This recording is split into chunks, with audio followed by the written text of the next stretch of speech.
नमस्कार मित्रों चैनल को सब्सक्राइब कर लीजिए क्योंकि ये भगवान का चैनल है। अधिक मास की एकादशी आज इस व्रत से मिलता साल भर की सभी एकादशी का पुण्य श्री कृष्ण ने अर्जुन को बताया था। इस एकादशी के बारे पुरुषोत्तम महीने के कृष्ण पक्ष में पड़ने वाली एकादशी को पुरुषोत्तमी एकादशी कहते हैं। ये नाम पद्म पुराण में बताया गया है।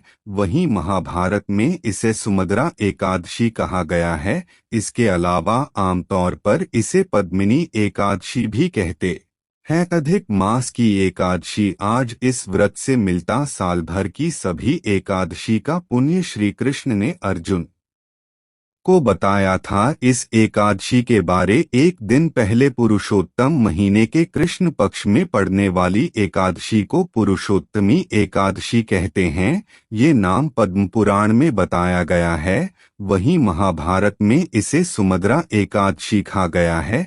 इसके अलावा आमतौर पर इसे पद्मिनी एकादशी भी कहते हैं। पुरी के ज्योतिषाचार्य डॉ गणेश मिश्र बताते हैं कि 3 साल में आने वाली ये एकादशी बहुत ही खास होती है। इस दिन भगवान विष्णु की पूजा और व्रत उपवास करने से ही हर तरह के पाप खत्म हो जाते हैं। इस व्रत से साल भर की एकादशियों का पुण्य मिल जाता है। हिंदू कैलेंडर के मुताबिक पुरुषोत्तमी एकादशी व्रत अधिक मास में आता है। भगवान विष्णु के महीने में होने से ये व्रत और भी खास हो जाता है। इस एकादशी के बारे में सबसे पहले ब्रह्मा जी ने नारद जी को बताया था, फिर श्री कृष्ण ने युधिष्ठिर को इसका महत्व बताया। इस दिन राधा कृष्ण और शिव पार्वती की पूजा की जाती है। इस व्रत में दान का खास महत्व है। इस दिन मसूर की दाल, चना, शहद, पत्तेदार सब्जियां और पराया अन्न नहीं खाना चाहिए। इस दिन नमक का इस्तेमाल भी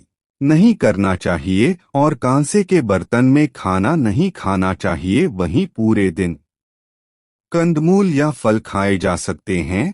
व्रत की विधि: एकादशी के दिन सूर्योदय से पहले उठकर तीर्थ स्नान करना चाहिए। तीर्थ स्नान न कर सकें तो घर में ही पानी में गंगाजल की कुछ बूंदें डालकर नहा सकते हैं। पानी में तिलकुश और आंवले का थोड़ा सा चूर्ण डालकर नहाना चाहिए। नहाने के बाद साफ कपड़े पहनकर भगवान विष्णु की पूजा करें और मंदिर में दर्शन करें। भगवान के भजन या मंत्रों का पाठ करना चाहिए और कथा सुने। भगवान को नैवेद्य लगाकर सब में बांट दें और ब्राह्मण भोजन करवाएं। व्रत की कथा: पुराने समय में महिष्मती नगर का राजा कृतवीर्य था। उसकी कोई संतान नहीं थी। राजा ने कई व्रत, उपवास और यज्ञ किए लेकिन फायदा नहीं हुआ। इससे दुखी हो राजा जंगल में जाकर तपस्या करने लगा। कई साल तप में बीते लेकिन उसे भगवान के दर्शन नहीं हुए। तब उसकी एक रानी प्रमदा ने अत्रि ऋषि की पत्नी सती अनुसुआ से पुत्र पाने का उपाय पूछा। उन्होंने पुरुषोत्तमी एकादशी व्रत करने को कहा। इस व्रत को करने से भगवान राजा के सामने प्रकट हुए